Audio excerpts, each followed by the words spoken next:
welcome our guests who are on the YouTube platform. And so we just want to say a very good evening to all those who are joining us on YouTube. We want to just express our thanks to you for joining us again. We may have engaged you a little late, but as the Church of God, we prayed for a few of our members not too long ago. And by virtue of that, we may have gotten to you a little late. We do know that the Master's business requires haste. But as a church at the Temple Hall, we also believe that no man, no woman must be left behind. And we pray for our own. This Temple Hall family welcomes you to the joining of this Bible study. And I will not wait any longer. I will get right now to what we're going to be looking at. Last week, we looked at man in creation. And I promised you, Rab, that we're going to look more deeply at him tonight. And we're going to look at mankind a little more deeply right now. And we're also going to look at God, because we're looking at the relationship between man and his creation, or God's creation. And by virtue of that, we want to begin at this time to allow individuals to get the knowledge and the feel that you and I are not here in an irrelevant position or for no purpose at all. You know, there is a talk now that life is just for living, which means that you are born, you live, you enjoy life, you die, you know. But I think there is more to it than that. With the reality or with the knowledge that God has made us in his image. And so I want to, at this time, go to our study. And I want to also invite those who are joining with us to write down your questions. And we will do our very best to ensure that we are able to deal with your questions after the broadcast. I like to present, and after we have presented, we answer questions. And I'm not afraid for persons to write down whatever questions you may have. Our job is to disciple God's people and to disciple you in such a way that you can answer every man what is the hope of the faith that you and I hold. That is important. And I am jealous for the word of God in the sense that, you know, I don't think we have paid enough attention to the word and allowed the word to break us. A lot of persons have used the term, I've been introduced to preach many times.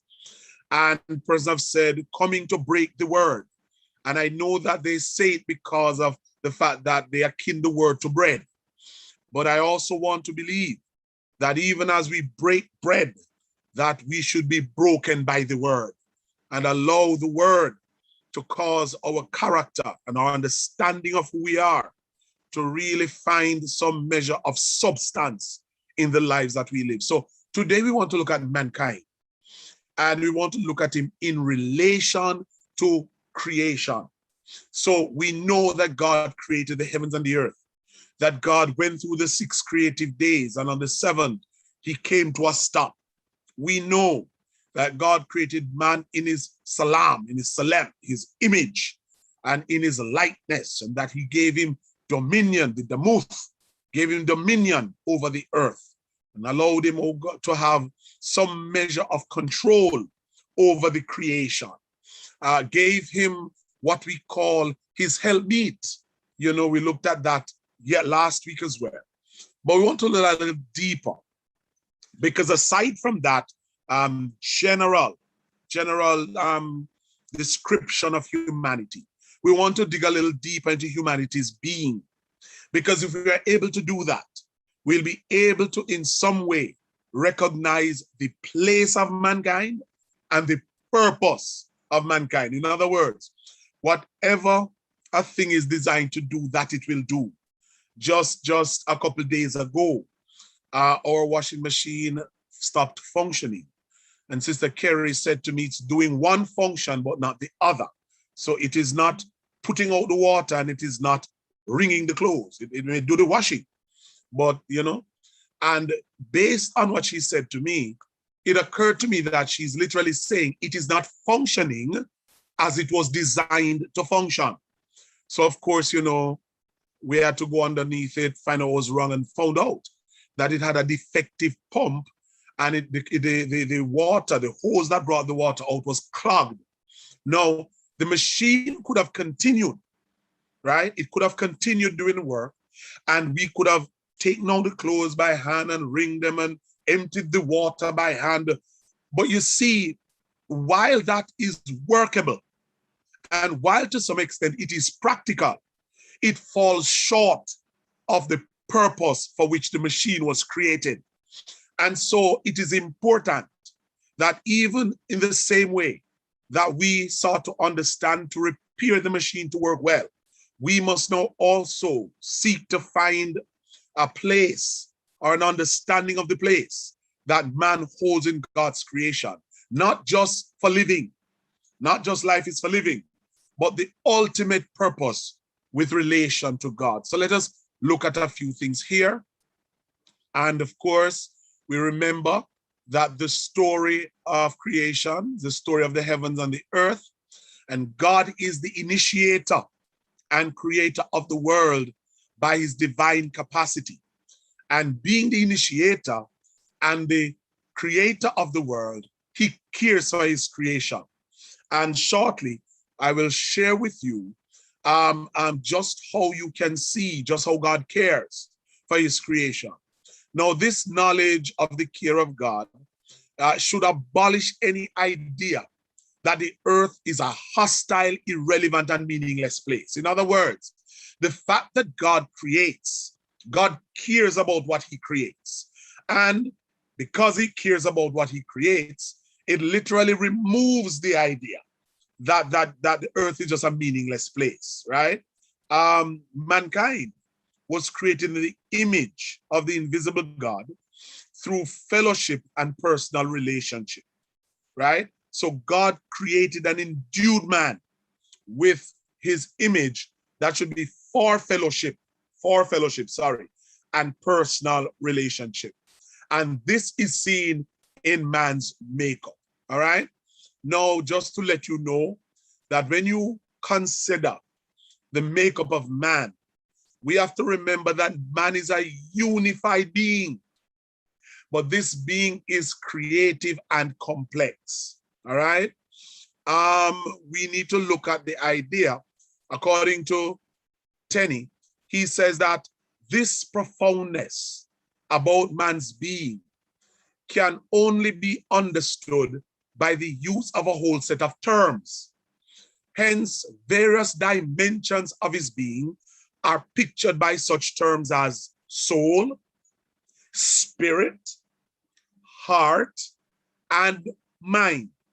Of these terms, soul seems to be the most basic, and that is according to Tenney. Now, Adam, we must understand, is first and foremost related to God. Before Adam is related to Eve, and I mean in terms of gender and role here, and before Adam is related to the creation and the animals, he, of course, is related to God.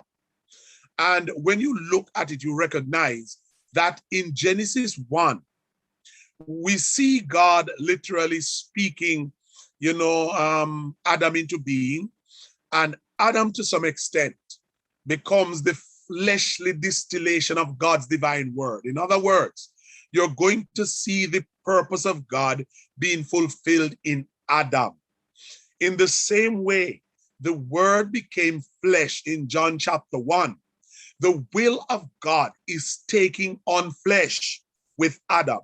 In this case, it is not with regards to divine substance, as in the case of John.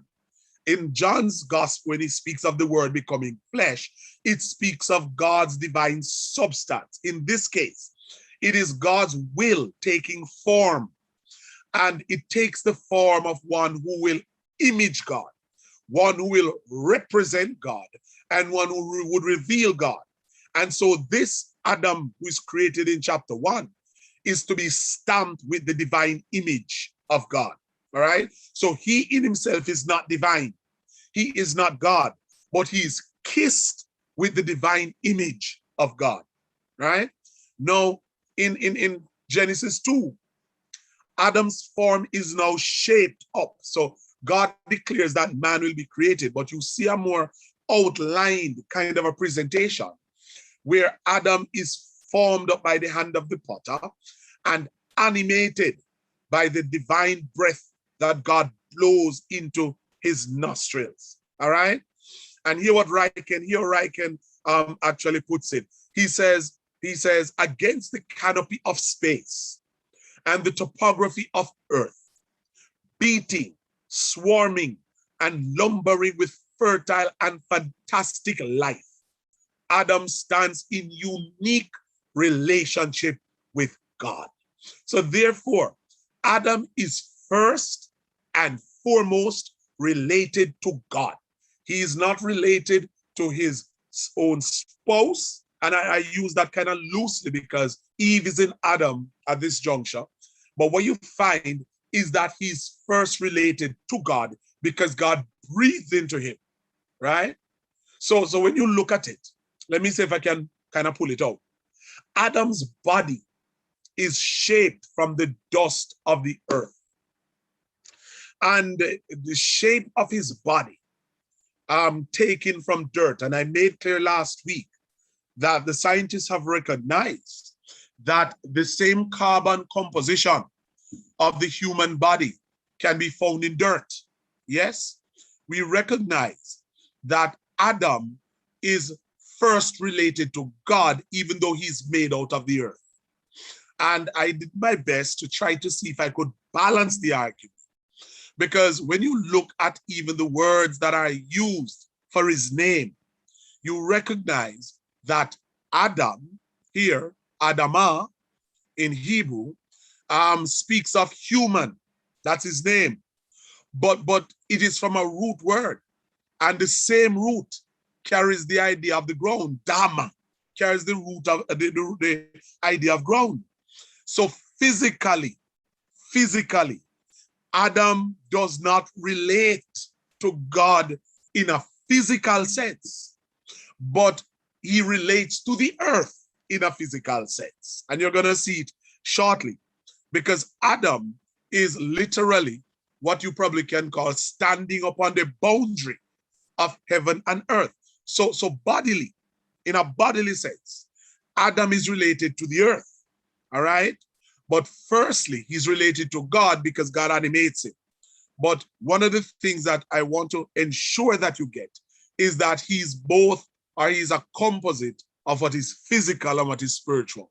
So physically, he is related to the earth. And the root from which we get, of course, the Dama and Adam, literally means to be read. That DM you see there, Hebrew does not really carry vowels, you know. We have vowel indicators and vowels have been supplied, but it's a consonantal language. So normally you just get the consonants. But this particular word literally means to be read, right? And it suggests a rusty shade of soil. That's why a whole lot of individuals, of course, those who are ethnically astute would like to say that Adam was a black man, which of course may bear some merit because of the kind of dirt that the word dam or dama literally signifies. No, while man is first related to God, mankind is other than God. Mankind is related to God, but he is other than God, and God is other than man. What do I mean? I mean that God and man are separate entities. There are particular tenets that God has given man, but it does not make man God, right? When sometimes persons tend to misunderstand Psalm 8, when it says that, what is man that thou art mindful of him, or the Son of Man, that thou visitest him, for thou hast made him a little lower than the angels. Now, the word angels there is the word Elohim, right? In Psalm 8, it's the word Elohim. The reality we face, however, is that some people have translated it to mean that God has made man a little lower than gods. But that's not really how it should be taken, because there's a nuance to Elohim. Elohim, especially there, is not speaking of personality. It is more speaking of existence with regards to realm of existence. So God and the angels, Elohim, they live within the realm of the spirit. While we possess a spirit and the Spirit of God, we do not live in the realm of the spirit. We live in the realm of creation. Yes? So the idea here is that mankind did not descend by actual descent or natural descent from God, right? We were made and infused with particular tenets that God desires us to have to bear his image, right? Neither did mankind descend from any inferior gods, right? As Psalm 8 may infer. But the idea here is that no other God aside from Yahweh is responsible for the creation of man, right? So Psalm 8, based on how you read it, we read it, many of us, to infer, that we are a little lower than the angels, a little lower than gods. But in actuality, Elohim speaks not only of power and characteristics, but it also speaks of realm of existence, all right? So one of the things we find here is that man, related to God, but other than God, is marked off specially from any other aspect of the creation. And this is why we hold such a pivotal place. And many of you will understand now why Satan, the enemy, hates mankind the way he does. So man is marked off specially from any other special aspect of creation, because he's the only one, you and I, Adamah, that God breathed into him, right? And so there are some that kind of try to say that man is not the climax of God's creative work. And I tend to disagree. I believe that man is indeed the climax, because man is the one in whom God blew breath. And so you find that man is other than God. And while he has relation to God, he has a bond with the earth. Now, when I shared with you, remember I shared with you early on out that Adam is from the ground. He has a special bond with the ground, even though God's spirit is in him. So there's a special bond. Now, I want you to just bear in mind that man has a body and man has spirit/soul. So he has characteristics and tenets that come from God, and characteristics and tenets that come from the creation, which is the earth. So look at it. Adam is made from the soil. And so it is from the soil that he what? Gets his name. In the curse pronounced by God, the earth is cursed because of Adam, because Adam is directly related to the earth. Adam, and this is a darker part of the curse, will return to the earth from which he was taken, because he has sinned and should die. And Adam is dependent on the earth for his food.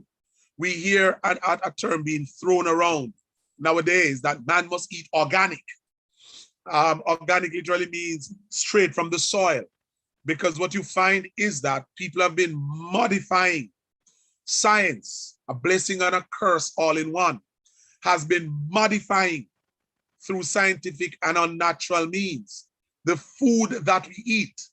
And so by virtue of that, the rise in cancers and what they call lifestyle diseases, a whole lot of that comes out of the modification of what we eat by human action. And so we find that Adam is dependent upon the earth, even for his very food. We today are still dependent on the earth to grow trees for food, for photosynthesis, to give us oxygen. We are dependent upon trees for the rainfall, to give us water. We are dependent on the earth for our food. And even if you are not vegetarian, we are dependent on the earth to feed our animals, that they may be used as food for us. Now, Adam, created out of the earth, is both male and female. And so before the dividing of Adam, and I use that term dividing, borrowing it from Tenney, that the dividing, he's bisexual. No, bisexual here is not used as it is in current language. In current language, this term means that a man or woman has a preference or does have a preference with who they have relations with. They will have relations with individuals of any gender. But in this usage, it means to be both genders. So both male and female are in Adam, right? That's important to note. Because, believe it yes or no, Adam probably was the first twin. He carried his wife in his body until God separated them. But you see, there was no gender identity in Adam. There was no male or female in Adam before the dividing, right? And so reproduction and sexual identity were achieved with the dividing of Adam into male and female, right? So it is both man and woman who are called Adamah, and both of them are commanded to fill the earth, to rule and to subdue it. And I'm going to share something quickly. They were to be the image bearers of God, serving as his vice regents over creation. Hear this, brothers and sisters. The term Adam is used in Genesis to speak of a singular human being, which is the first Adam, the man. And then Adam is also used to speak of, believe it yes or no, male and female. And to some extent, Adam is used to speak of humanity on a whole. So that has to be put into your lexicon.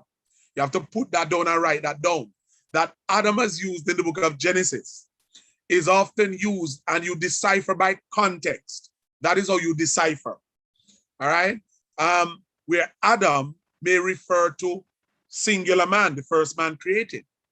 And it may also refer to man, male and female. It may also refer to the humankind, which of course speaks of all the human beings, the descendants of Adam, all right? And of course, these all of us are to be God's vice regent for creation. So now, one of the things that we have to see with the relation to the creation is that man is put on the earth as the vice regent of God. What is the term vice regent? A regent is actually someone who sits in the space or discharges the duties of another. The idea here is that the ultimate ruler, the sovereign ruler of the earth, is God himself. But he has made man. He has fashioned man to be his representative in the earth, his vice regent, to take care of the earth and to put his will upon the earth. Therefore, if Adam is going to establish the will of God over creation, Adam himself must give credence to the will of God in his own life. Therefore, when you pray, say, our Father who art in heaven, hallowed be thy name, thy kingdom come, thy will be done on earth as it is in heaven. So you find that Adam is not a free agent. He is accountable to God who put him in charge. And so the Adamic rule is expressed in three concrete activities. The first thing God says to him is he must cultivate or serve the garden.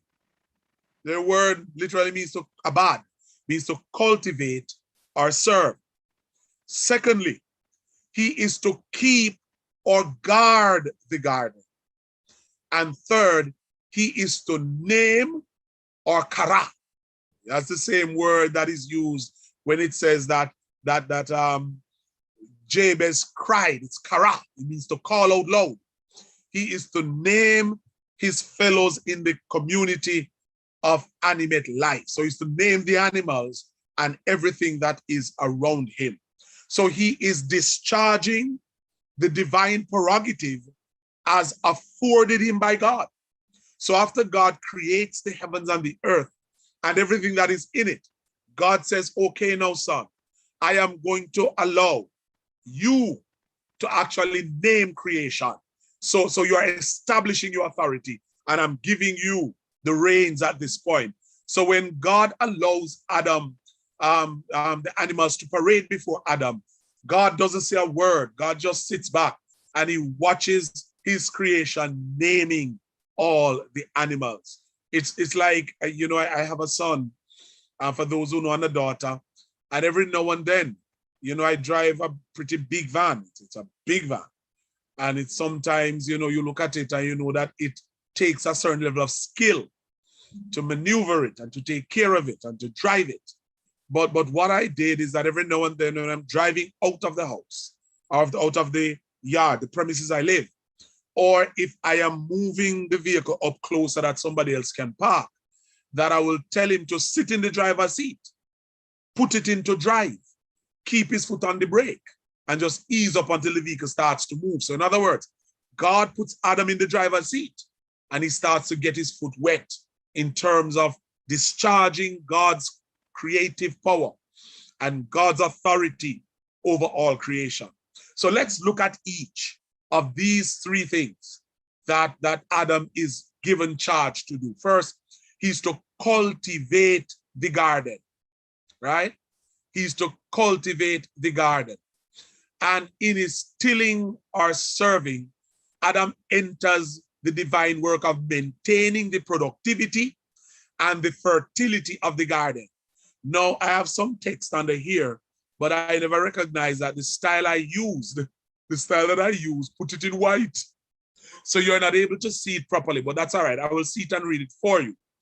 But just to say before I go further, there is this belief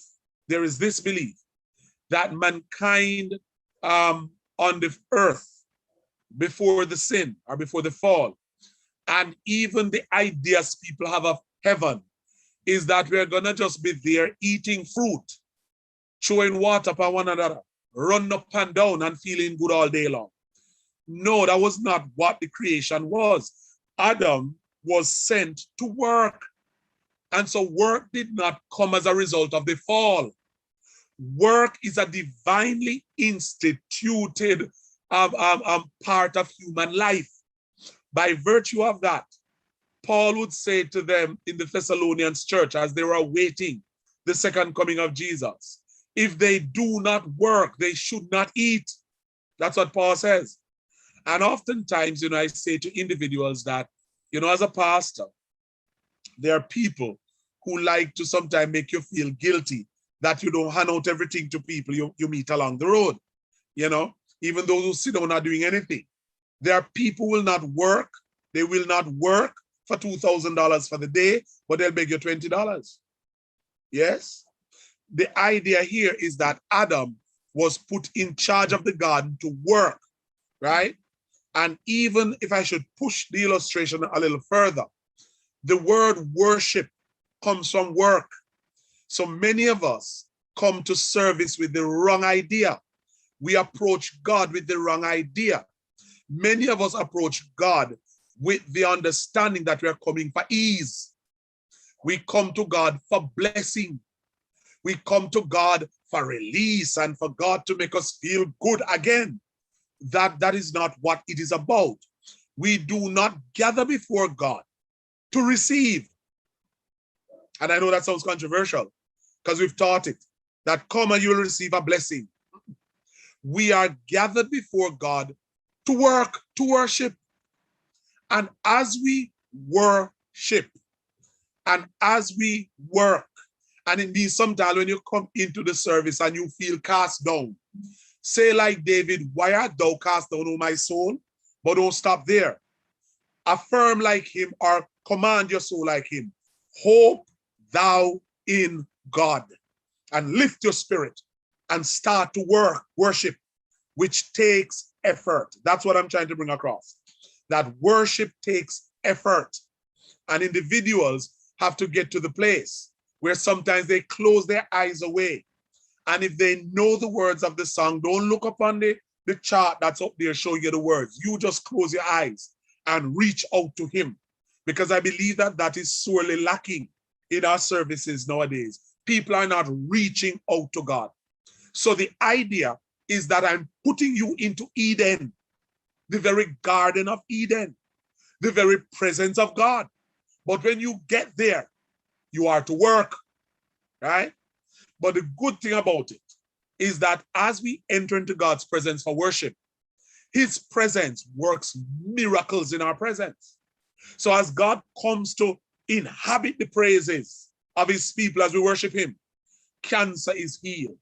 My God, miracles take place, right? The different blessings come to us. But when we go to service and our main idea is to go get blessing, we are going with the wrong motive. My God, I feel his Holy Spirit. We are to worship the Lord our God, whether we feel that he is giving us what we want or what we don't want. He is worthy of worship because he has made us. And so I want to, through this media, seek to dispel that myth that when you go and you'll heap up the praises, God throw down blessing, as if you go to the cambio or the foreign exchange agent and you're giving them foreign exchange and they're doling out Jamaican currency to you. It's not the way it goes. They that worship him must worship him from the pneuma, from the spirit, and must do it from a conscience of truth, from a place of truth, right? And as we worship him, he will give blessing. The right attitude to worship, very difficult to say, is like Job. Yahweh gives and Yahweh has taken. Blessed be the name of Yahweh. I think the word used for blessed there is barakah. My knees will bow before Yahweh. And so irrespective of what, his presence is not for self-aggrandizing or ever receiving anything. His presence is to pay homage to the great king. And as I say these words, I don't want to stay long on it. I want us to take it to heart. I want us to take it to heart. The presence of God is not a place of mourning. It is a place of rejoicing. And that's why even though we are mourning in spirit, we go to him. And as we worship him, he lifts our spirits. So here it now, he's turned my mourning, said the psalmist, into dancing again. He's lifted my sorrow. Now, Adam is not only a laborer, and the same principle is coming out here. He's an eater. He consumes the fruit of the trees. He's the one who observes the signature and the artistry of God, right? The trees surrounding. So in other words, let me give you this understanding. As we go to worship God, and as we lift up our minds to him and to him only, not lifting up just the fact that we feel sick and the fact that we have no money, and no, we go to him and we lift our souls to him in holy sweet communion. And as we are there, his presence gives blessings to us through the understanding that we are more attached to him than anything that he gives. Yes? If I can use the words of the psalmist David, David says, one thing have I desired of the Lord, that will I seek after, that I may dwell in the house of the Lord all the days of my life, to behold the beauty of the Lord and to inquire in his temple. You see that coming out, that while Adam is in the presence of the Lord, he eats the fruit of the trees, right? And his eyes are blessed with the beauty that surrounds him. Every now and then, my wife and I may journey down to Montego Bay and there's a lovely view, a nice panoramic view of the orchards, when you get down to Linstead. I think it's the orchards belonging to True Juice. So when you come off that hill, right, coming through St. Catherine, having passed the gorge, and you look down, there's a lovely panoramic view of the orchards. And every now and then when I get there, I drive a little more slowly because there is such a beautiful view. Adam has those benefits. But further to that, there is also a priestly role, right? And this is just in cultivating the garden. There's a priestly role that Adam plays. He's mediating God's care for his creation.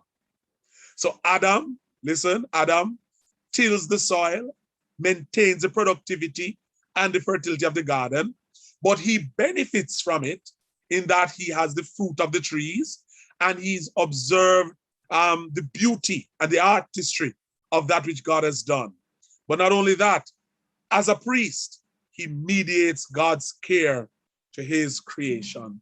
Adam at this point is vegetarian. Let me tell everybody, he doesn't eat meat at this point, right?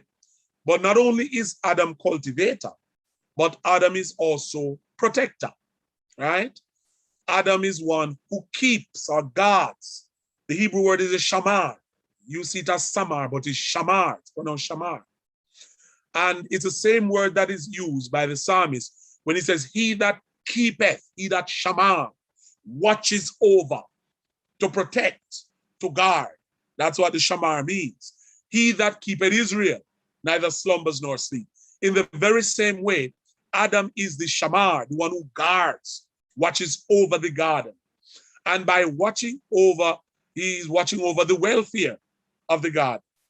He's maintaining the garden's what? Integrity. And, you know, he is literally defending it from harmful forces, whether they are intruding from outside or they are lurking on the inside. That also is in the text, but it's hidden through the white background. I'll do better next time. Right? So Adam is the protector and the guard to maintain the garden. And you're going to see shortly, because somebody may be tempted. I hope no pun is intended here. Somebody may be tempted to ask, you know, then what would be there if it's a perfect creation for Adam to defend and to watch over it for? You will see in chapter 3 that one of the harmful influences from the outside, which is the serpent, crawled into it and compromised its integrity, right? So he is cultivator of the garden, right? And means work. He is the keeper or the watchman or the guard over the garden, which carries the idea of protecting it. And thirdly, he's the one that gives names. Now, one of the things you must understand, you know, is that God steps back here and gives Adam the prerogative to name the animals. A big part of that is that as these animals parade before Adam, Adam, in his wisdom, is not only going to name them, but he's also going to recognize that among them, there is none like unto himself. So it's not only for him to have authority and to name them, right? You're going to find that it is also to recognize that none of them can help him because none of them are like him. That is why when Eve came on the scene, Adam said, no, you are bone of my bone, flesh of my flesh. And I'm not running ahead because I have a little on that. So let me move on. But just to say that God allows Adam, you know, to become the first scientist and the taxonomist in scripture and in all of creation. Let me put it that way. All right? Scientists, because the ancients did not really see a scientist as being different from wisdom. That's a term that was a general term, a blanket term. So what you find is that it's not only the man who is philosophically wise or philosophically astute who is seen as wise. So Solomon is seen as a wise man. He wrote so many, about 3,000 proverbs. He was just wise, philosophically wise. But practical wisdom is also seen, or the practical use of the hands and such is seen as wisdom. So for example, in Exodus 31, 1-6, here God talking to Moses with regards to the building of the tabernacle of worship. The Lord says to him, then said the Lord to Moses, see, I have chosen Bezalel, son of Uri, the son of Hur, of the tribe of Judah, and I have filled him with the Spirit of God, with wisdom and with understanding, with knowledge and with all kinds of skills to make artistic designs for the work of gold, silver, and bronze, to cut and set stones, to work in wood, and to engage in all kinds of craft. In other words, God give him his spirit, God give him knowledge. God endues him with wisdom, and all of this is time to be an artist, just to be an artist. So the idea here is that wisdom is not only seen within the context of philosophy, intellectual astuteness. No, it is also seen in the skills that men possessed, right? So I call him the proto-scientist, right? No, here's what is happening. When the animals are passed before him, he's doing the work of a taxonomist. What's taxonomy? Taxonomy, according to Merriam-Webster, is the orderly classification of plants and animals according to their presumed natural relationships. So it is classifying them, categorizing them, and establishing them as species, right? And one of the things is, we have come to the knowledge that, of course, we are called a part of the animal kingdom. And I take probably some umbrage in some cases, but I use the text wherein Adam, seeing all the animals pass, recognized that there was none akin to him. So every now and then when people say we are part of the animal kingdom, I get a little, yes, because if we're part of the animal kingdom, Adam should have already found someone in the animal kingdom who is akin to him, but he found none. But anyway, let me move on. So taxonomy speaks of the classification of plants and animals. Remember, this is creation. Now them have no name yet. But God has endued Adam with wisdom, has endued him with knowledge, and Adam is about now to give them names, classify them together, and actually relate who they are to one another, right? Plants, animals, and such like. In the ancient culture, and I'm quoting from Riken, to know is to name, and to name is to know. And therefore, what is happening here is that within Adam's makeup, listen carefully, within Adam's makeup, the same thing that God would have probably named them, Adam is naming them, because God downloaded into Adam not so much so the information, but the wisdom. God downloaded into Adam not so much the information, but the wisdom. And so we find that Adam is given the privilege of ordering the world as he perceives it, because the Spirit of God is in him. He is seeing the world based on God's perspective. So from the way that he perceives it, he begins to order. So he put goats in goat place, and sheep in sheep place, and lion in lion place.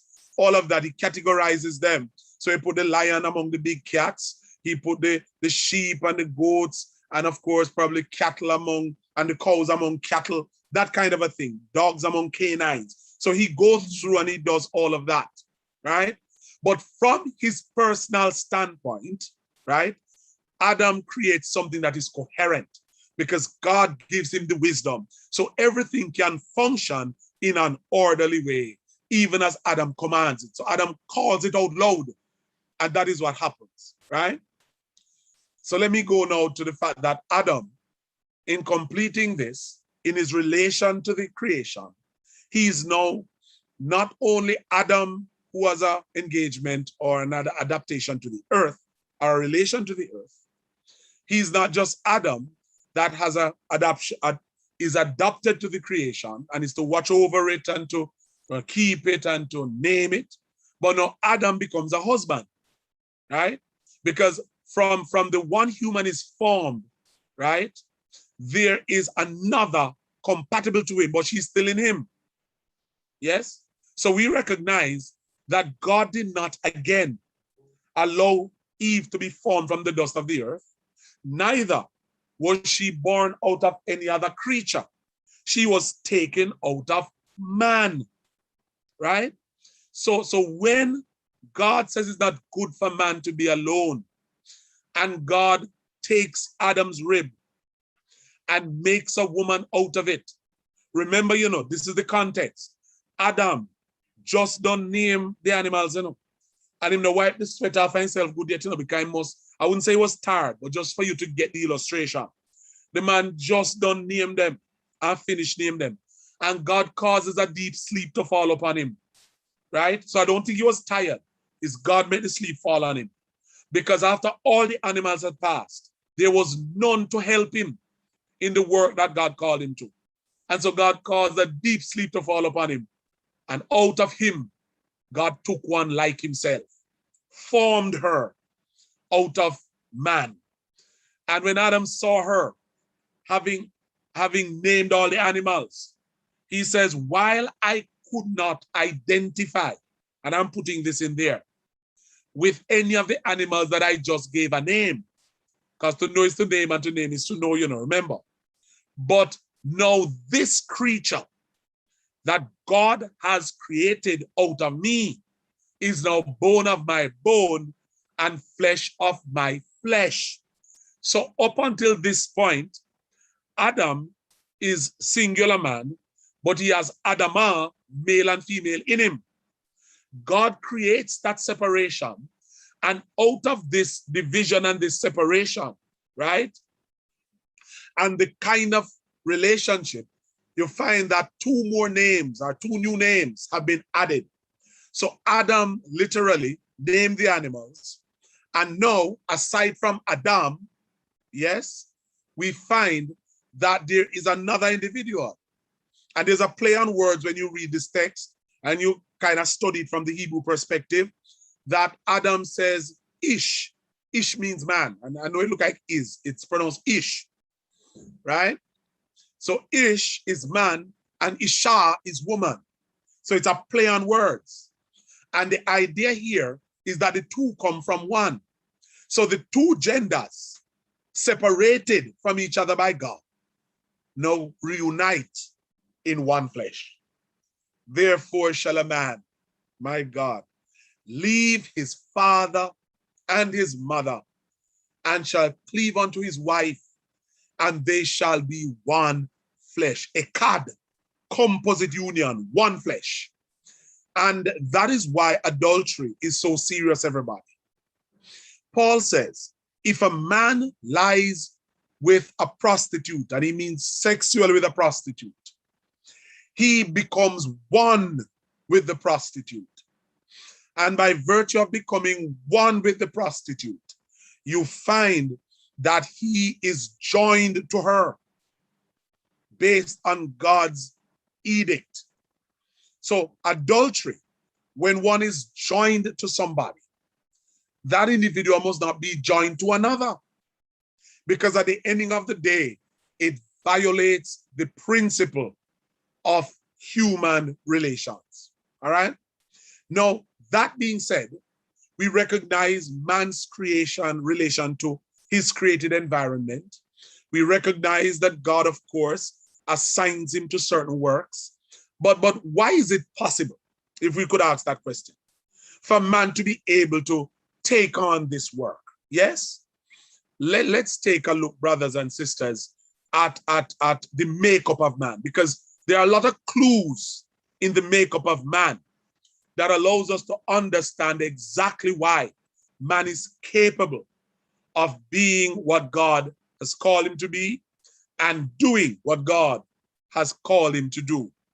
So let's look at the makeup of man, the complicated creation I call him. So therefore, man stands on the borderline, and I said this earlier, man stands on the borderline that exists between God and his creation. He stands between heaven and creation, and earth, right? Mankind is made from the earth, but God made him in the image of God. And God gave him dominion over the earth. So while man is attached to the earth based on his bodily makeup, yes, and based on his role to have dominion over the earth, he's also made in the image of God. And, you know, some people tend to use the cross as a very good example, you know, that Jesus reunites the creation. Because in the same way that Adam distorted it and messed it up, Jesus brings it again into unity through the cross. If you remember how the cross is set, you know, the stroke down, that which is vertical and that which is horizontal. It is said that the top of the vertical of the cross attaches the bottom, which is earth, to heaven. And the horizontal side, the one that proceeds from the past, from the past and latches on to the future. So in that one present, when Jesus said, Tetelestai, it is finished, in that one present, in that one moment, the heaven and the earth were joined by the cross, and the past and the future came into one. So Jesus, through his sacrifice, through what he has done, redeemed mankind from the past, those who died in faith. The spirits of just men were there made perfect. And all those who would become saved in the future, like myself and all of us here, that was completed too. And God made peace. Jesus made peace between heaven and earth at the very same time. All right? And so the idea is that mankind stands on the very boundary of heaven and earth. And where Adam messed it up, Jesus pulled it back together. So man is made an independent spiritual being with the capacity for communion with his creator. All right? Yes. Now, let's look at man's place in the creation, for it is a worthy place. Man's organic frame was given the breath of life. He became a living soul and was thus stamped with the print of the likeness of God. And again, let me reiterate, the image of God in man does not mean that man is God. No, sirree. It means that God has entrusted man with some of the divine privileges and prerogatives, yes, as he himself would have it. But we are his vice regents, or those who work in his behalf. So whatever he deposited into us is not for our showboating. And I must say this, that many in the church, in the Christian sphere, we have missed it all together, right? A whole lot of the new thing we see happening, where individuals are taking all of these titles to themselves. I am prophet this, I am prophet that, I am apostle this, and I'm apostle that. Let me go further. I am his excellency. That's how far it has gone. Men calling themselves God, right? They have missed the whole idea that we are workers for God. We are not God himself. And a lot of people in the church are so caught up with the spiritual gifts. It has made them proud. Sometimes so proud not even God can talk to them. And that's why I keep encouraging people that God will give you spiritual gifts, which is good. It's like the prodigal son receiving his part of the inheritance. But it's going to take the character of God, the fruit of the Spirit, to keep those gifts of the Spirit in check.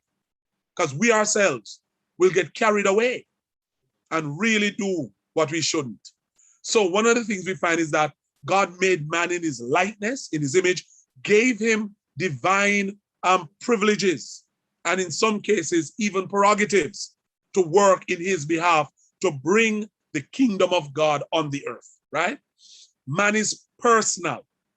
Each man is formed in God's image and can think or should think for himself. Man is self-conscious. Man is rational rational. Man is also relational because man is social. Yes?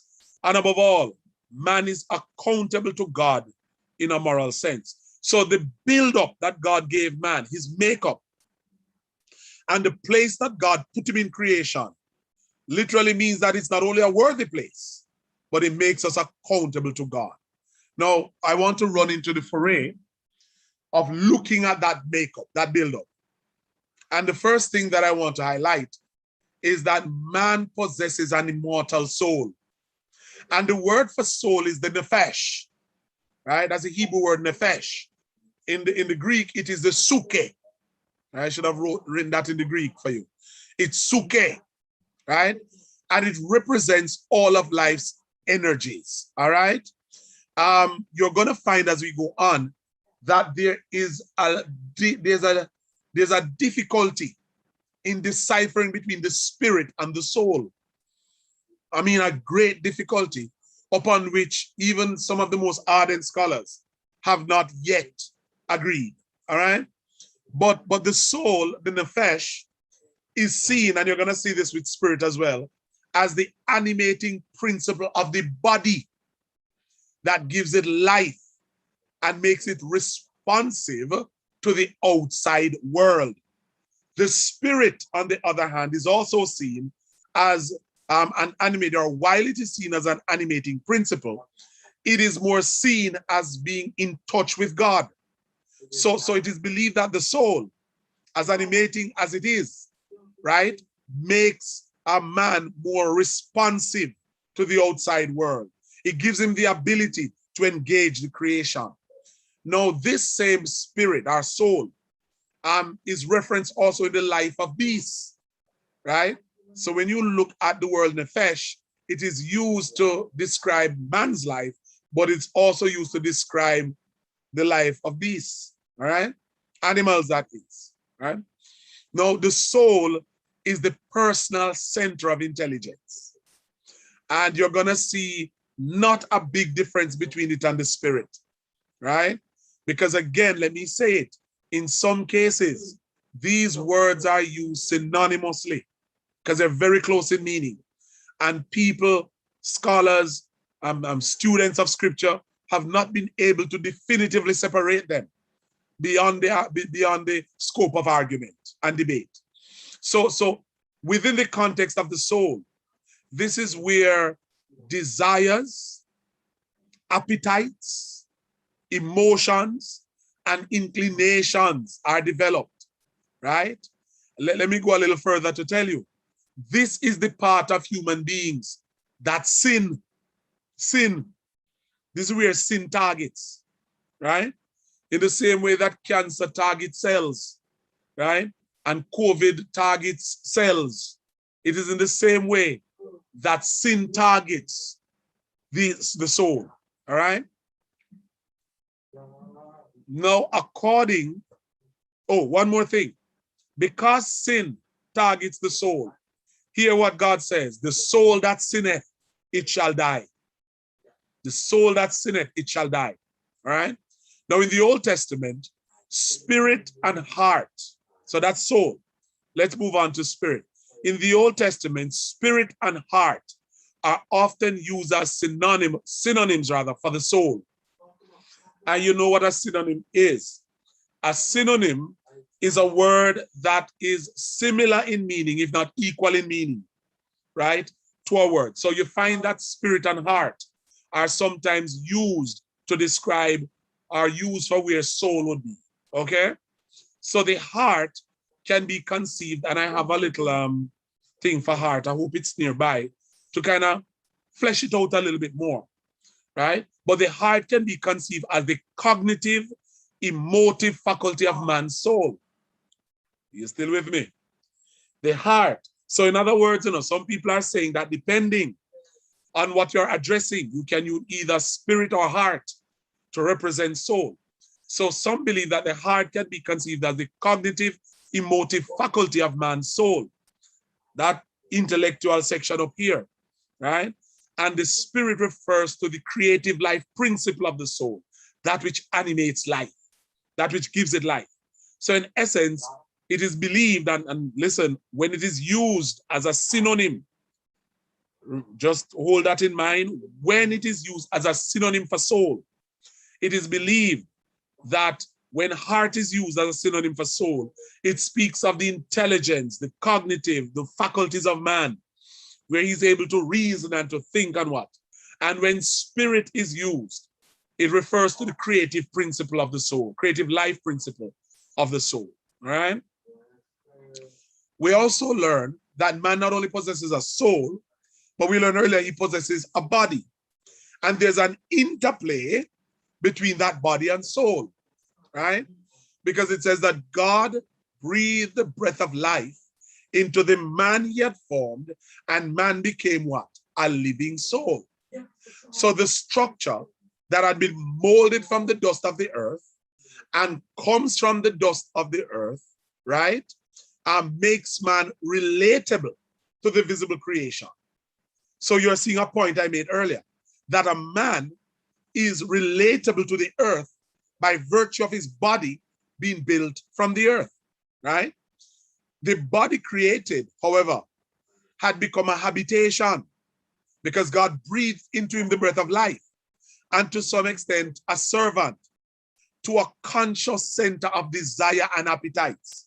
So not only did God animate the man he had made from the dust, but he placed within him conscious center, consciousness, with desires and appetites. And, when the soul departs, the body becomes untenanted. Now the tenant move out. I don't know, many of you have ever seen a house, but it doesn't matter how pretty the house is. But when people move out of that house tends to begin to go down, whether the nature begins to reclaim it and bush take it over and what have you. Sometimes it is vandalized by outside people, but that house tends to go into disrepair. In the same way, if the soul departs, man, it becomes untenanted and man has to die. But the desires to which a soul gives birth are often contrary to the will of God. The soul sins, and the soul that sinneth, it shall die. So the soul, again, is hard to define as opposed to the body, as opposed to the spirit rather. But the soul is the life principle in the body. And you're going to see the very same thing coming out for spirit. But some have sought to kind of make a little distinction and split the hair. But we move on because there are two different words in the Hebrew. Spirit is Ruach. Ruach, that's how it is pronounced. And of course, the soul is the Nephesh, right? So, not only does man possess a soul, but not only does man possess a soul and a body, man possesses a spirit. And the term spirit here, Ruach, derives from the verb that means to breathe or to blow. The Hebrew word, the Greek word is pneuma. And Jesus uses it in the same principle when he says, the wind listeth, or it bloweth where it wants to go. In the same way, the letter killeth, but the spirit gives life.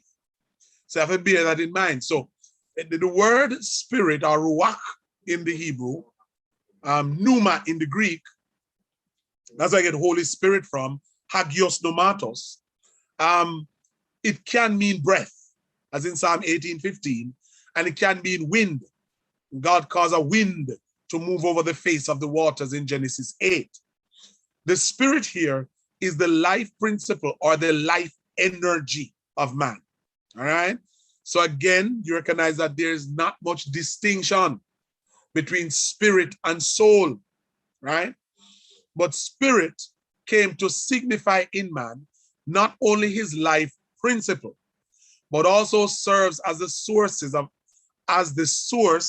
and seat of insight, of feeling, and of will with regards to man's essential being.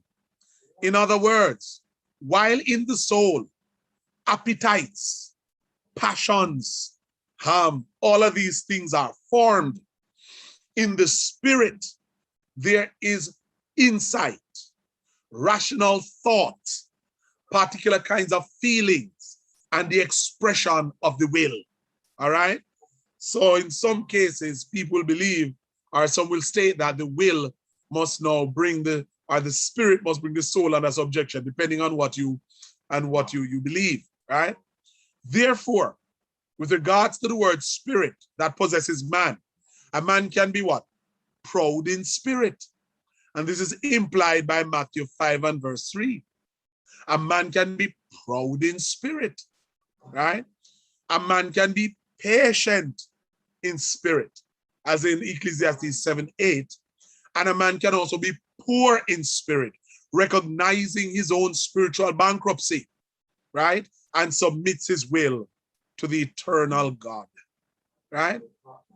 So, in a sense, the spirit is the inner self of man, the life principle, and the real person. The body, as opposed to the spirit, which is inner life, is actually the outward personality. And the body without the spirit is dead.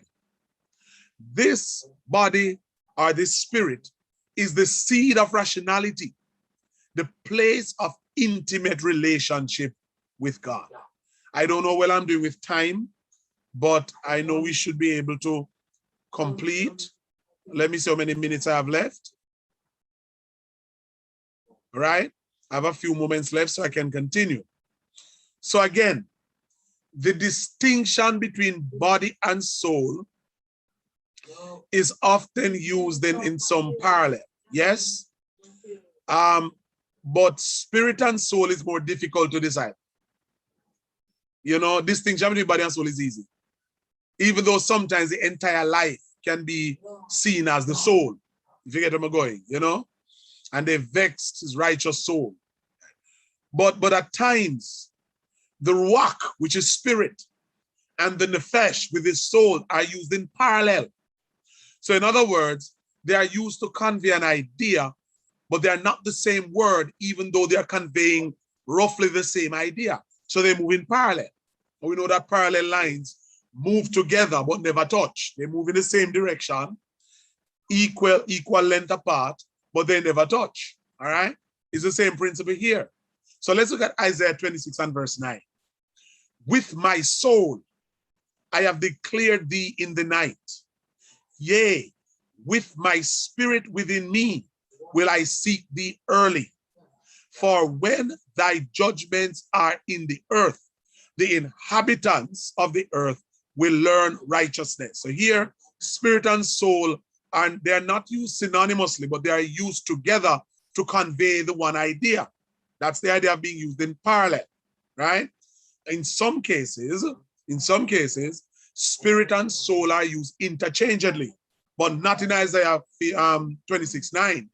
This is where it is used to convey the one idea, and they are used in a particular way to make the idea clear. So within my soul, the place where my attitudes develop, the place where my passion develops, I have desired thee in the night, you know, from in my soul, you know. But with my spirit within me, that place where I engage God, that place where my will, where I can connect with God, you know, I will seek thee in the morning. I will seek thee early, right? No, this is the same that they use heart and spirit. You know, they use it same way too, so that they interchange them, all right? Or they use them in parallel. So this again is used in parallel. Isaiah 57:15.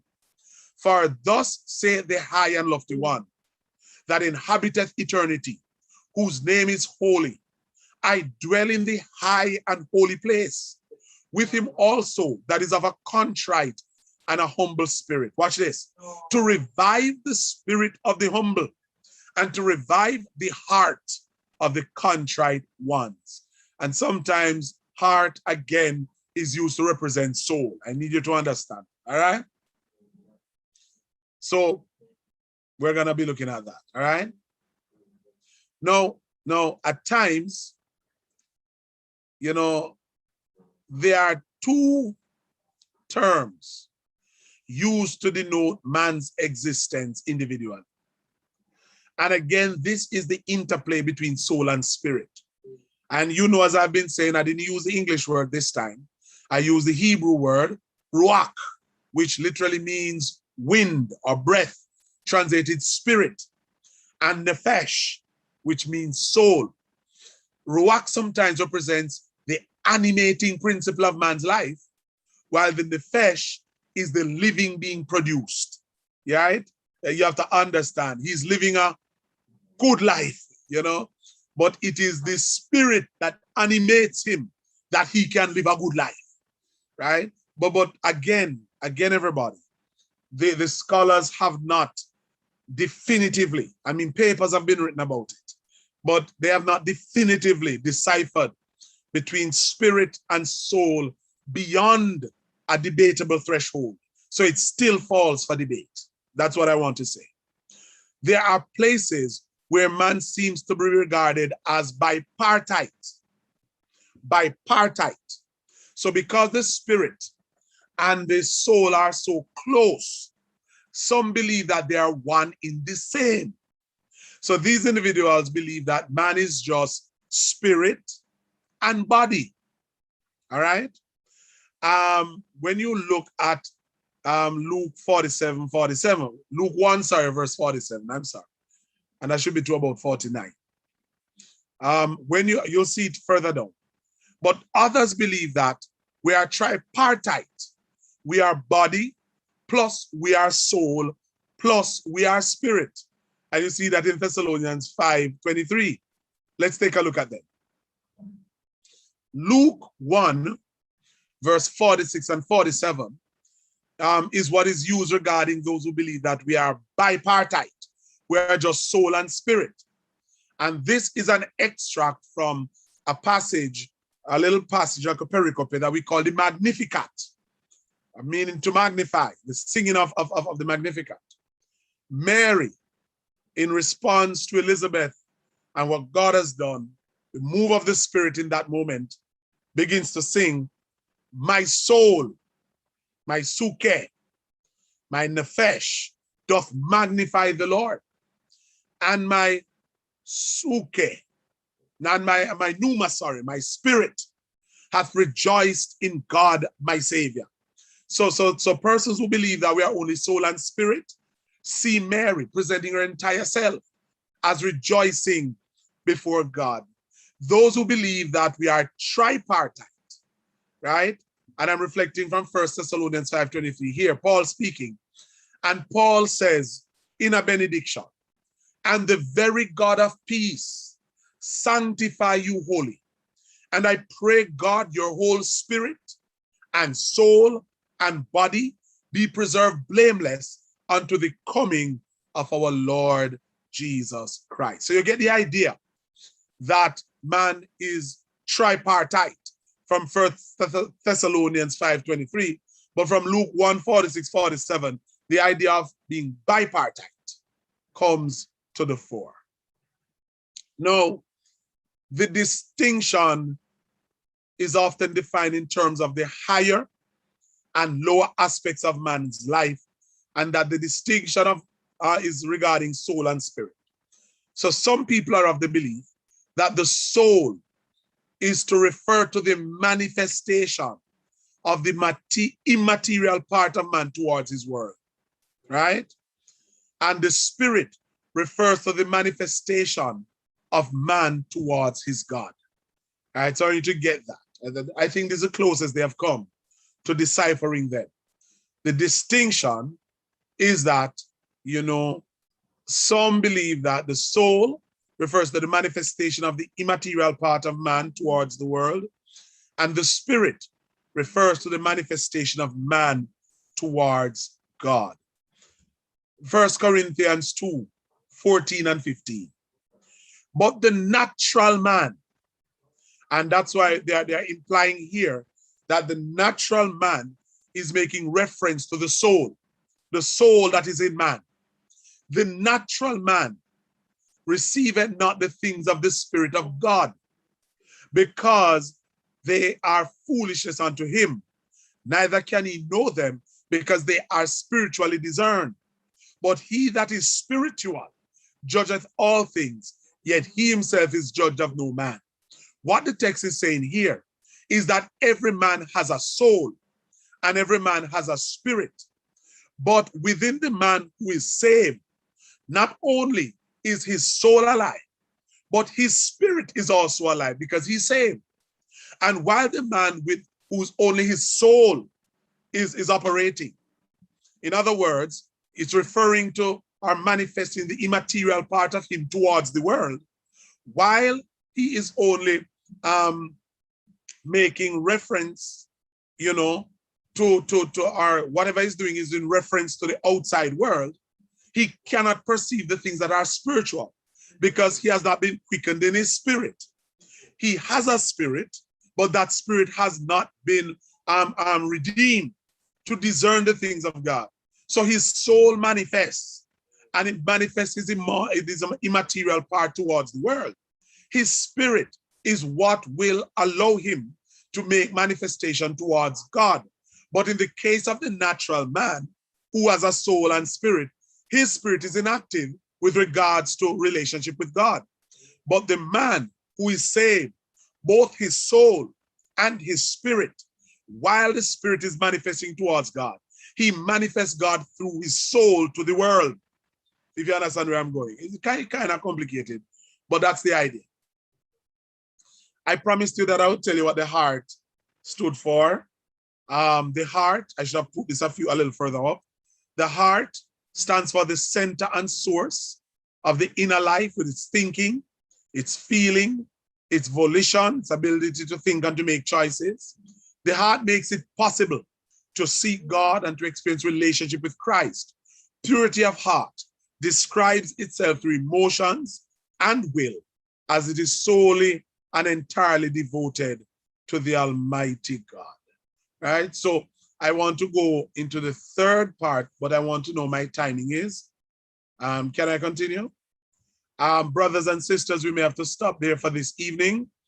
And next week when we pick up, we will pick up the relationship of God to man. And I really want to say a big thank you as I stop my share. So